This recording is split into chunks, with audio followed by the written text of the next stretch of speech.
So, a few months ago, my dad sat me down to have a talk. He stroked his gray mustache and stared at me for a few seconds. You know that stare that parents give when they're concerned with their children?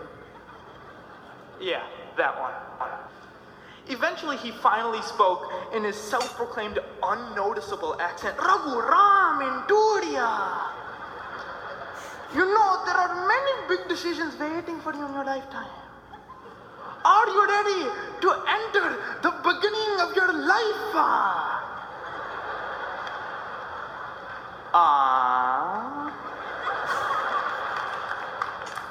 I stared at him for a few seconds, stroking my imaginary beard, and gave him the smart aleck answer any son would give. Dad, I'm pretty sure I recall the actual beginning of my life. I'm pretty sure there was a lot more screaming and crying there than what's actually going to happen at graduation. At least, probably. Nevertheless, what my dad told me didn't really sit well with me. As this day approached, I constantly wondered if I ever would be ready. This question has been brought upon me countless times by so many people, friends, families, teachers. Personally, I think the analogy of comparing the end of high school to the beginning of our lives is one of the oddest things I've ever heard. Which is, it's as if the first 18 years of our lives didn't really matter. Which is extremely hard to say considering the extraordinary things that we have all done here in Shakopee High School. So, in order to address this dilemma, I would like to share with you a letter I wrote, addressed to my father, in an attempt to answer his question.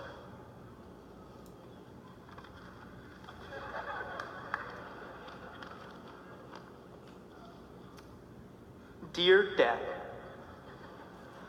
I'm pretty sure you didn't expect me to come up here and mock a conversation we had several months ago that, in all honesty, you probably don't remember at all.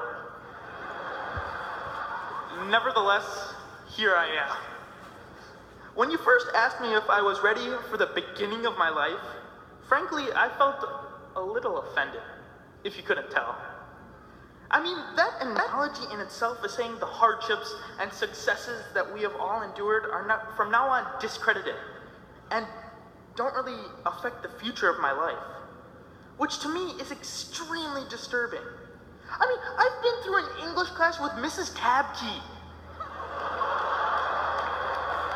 That has to count for something, right? My whole life thus far has been defined by the experiences that Shakopee has given me. I am proud of the moment when a group of friends and I received thunderous applause for our American Idol skit at the talent show in elementary school. I still feel the sorrow of my tennis team being one match away from going to the state championships.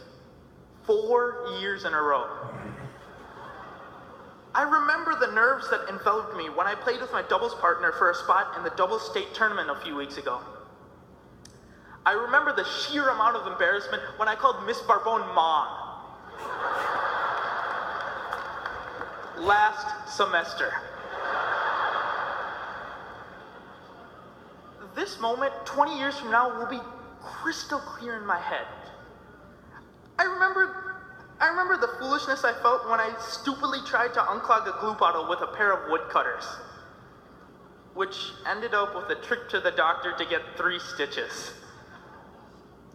Look, Dad, these, along with countless other memories, will be the ones that I cherish forever. Much like the scar I received from that ruthless pair of woodcutters, each and every moment of our lives has left behind a mark on my path. Essentially, I am who I am because of those experiences. The path that I have taken, and especially the path that lies ahead of me now, has been shaped by those special moments. Now, Dad, you've been a role model for my entire life. There have been occasions where we may not have seen eye to eye, but nonetheless, you've been my best friend throughout all of these years, supporting me throughout everything I do, to which I am eternally grateful. I would love to be half as successful as you. However, the path that lies ahead of us now is immensely different from the one that stood in front of you when you were my age. Back in the small Indian village you lived in, you faced difficulties that differed greatly than the difficulties I endured here in Shakopee. You lost your mom when you were 2 and your dad when you were in college. Hardships that are unfathomable to me. However, when you lost your dad, you had support from your professor who helped you economically cope with the situation. You had friends and family that came to your side and assisted you. Your path has been defined by those special moments that has laid a groundwork to who you are today.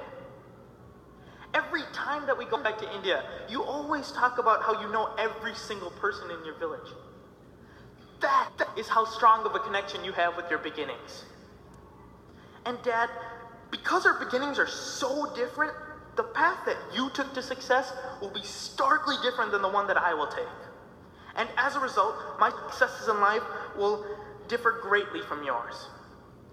You began your path in a tiny, close-knit village in India. My path began here, in Shakopee, with the class of 2016 family who have not only played an enormous role in my journey thus far, but have helped me find and stay on my path. And to that, I am extremely indebted to them. So Dad, I answer your question with this. Every single day from here on out, I will question if I am ready for the beginning of my life. But every day I will also remember the people and experiences that equip me to deal with the obstacles that I will encounter.